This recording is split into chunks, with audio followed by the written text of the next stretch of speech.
making your sound better. Hi guys, this is Red Roman from AA Production. In this tutorial I would like to show you five extremely useful and quick tips that you should be using while you are working in FL Studio. So I just made myself here a short list of the tips, and the first one is called, sorry about that, declick option. The declicking option is you can find it in all sample windows right there. As you can see, there are multiple options to choose from, and the lower option you will pick, the bigger automated volume envelope, the longer you will get. So my favorite one is this generic one. And why you should be using this, the clicking option, are you asking? It's because when you won't use it, you could get unwanted clicks while you will be playing with, while you will be cutting different sounds. You might not hear it at first, but then you will just something will be wrong in your mix, and also on better speakers it will be hearable. So I really advise you to each time you will be using some type of cutting, you should be also using the declicking option, because this one you will prevent clicks, and it's just really important. So be aware about this section, because I wasn't aware about it for the past several years, and I found it just recently, and it's awesome. I really advise you to using that one. So that's the first tip. Let me check the other one. Okay. Routing. Routing is also extremely important. Let me select multiple samples, and FL Studio has some pretty cool inventions, thanks to which you will be able to do really cool things in just a few seconds. So as you can see, I've selected multiple samples. Let's say I want to select a single channel for each of them, and then I want to group them to one bass channel. So what I will do is that I will click right mouse button to the channel where I want to start selecting the mixer channels for the samples. I will select the channel routing, and will, in case I really want to rotate one after another and not all of them into one channel, I will select this route selected channel starting from this track option. And now, as you can see, all three of them rotate one after each other.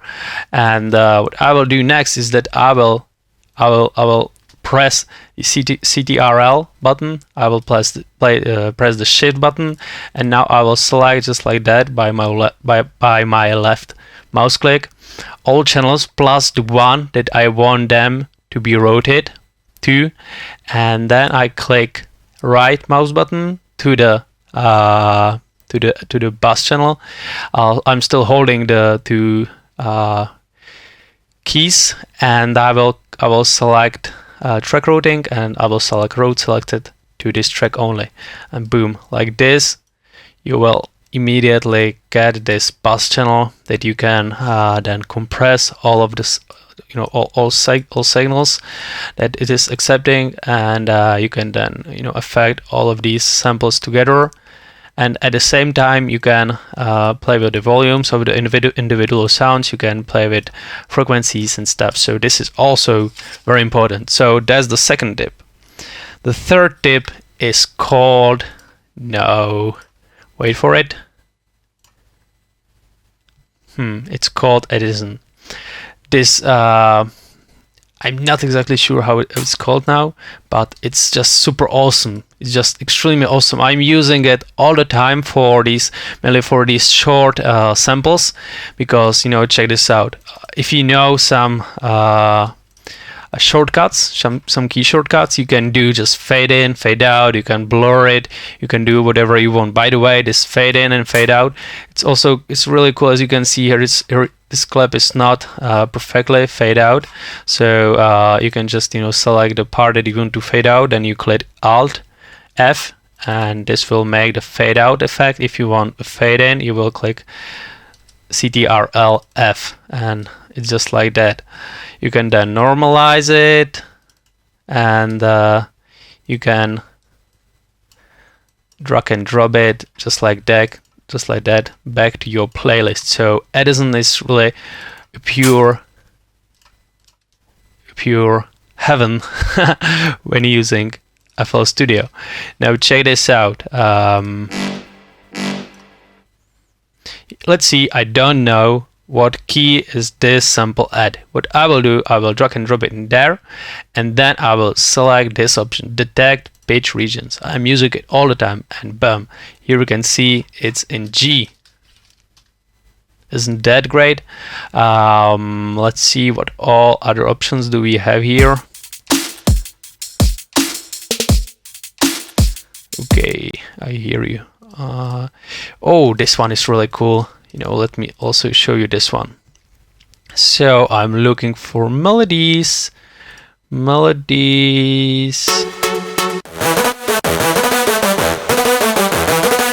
Okay, I got you. Let's say I got this melody, but I don't have the MIDI of it. So I will drag and drop it to the Edison. I will select the channel that I want the Edison to create a MIDI to, and now I will select converts to score and dump to piano roll. And check this out.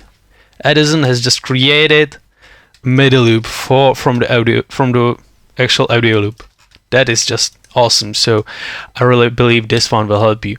Edison have some tons of other useful things that I'm not using that much. It can even clear recordings. You can use some advanced type of equalizers in there. Dyro can do some magic stuff with it. So, but these are the basic tips that you should be able to use. So that's about Edison. Now, short tip about automations. Maybe you are not aware of it, but in this new version of FL Studio, any knob you click and you want to create automation, you won't be able to right click it unless it's a native FL Studio plugin. But in case it's a third-party plugin, the only thing you need to do is just to tiny move it the knob and then click this add and automation for the last peak parameter, and that will automatically create you this amazing automation. Before it was in last week and just complicated like this, but now you can do it just by 2 clicks. So automations are really important, and it's a good thing that FL Studio came up with this update. So that's the 4th tip. And the 5th one, what is that? Okay, I see you. Shortcuts. I really advise you to use shortcuts. It's easy to find them on the internet, and it's just so big time saver. You can compare it, for example, with players, with computer gamers. They are using the shortcuts all the time because it's just saving them time, which they need to defend their enemies. And you should do the same thing in your FL Studio, because you want to be the best, and for that purpose you should be using shortcuts. The shortcut that I'm using the most is this shortcut that I'm using for cutting samples. Normally you will do it like this. It's quite hard to hit the right the right spot that you want to cut. But if you click Shift, you won't be able to like draw the line you want to cut, but you will be connected with the how is it called, with the markers, as you can see. So that is pretty awesome. If you don't want to be connected but you still want to have this this lined cutter, you will also click Alt. So that means Shift and Alt, and like this you can writing the whole sample from the left to the right, and you won't be able to skip to the upper or lower track section. So that is really cool, and that is quite handy, right? You can do it just like that.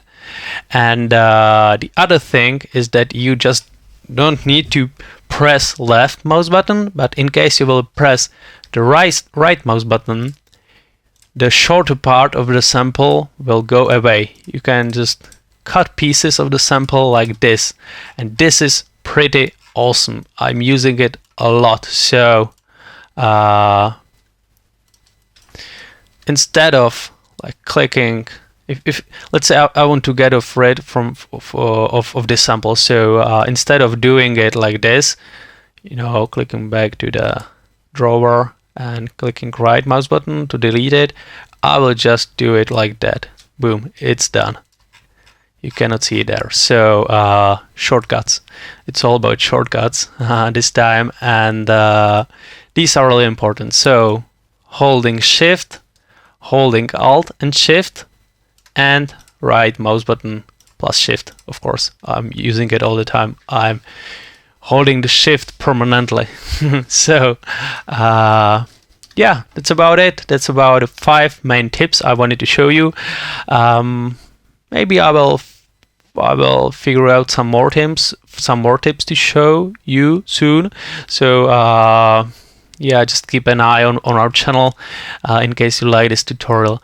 And thank you for watching, and have a nice day. Take care. Bye.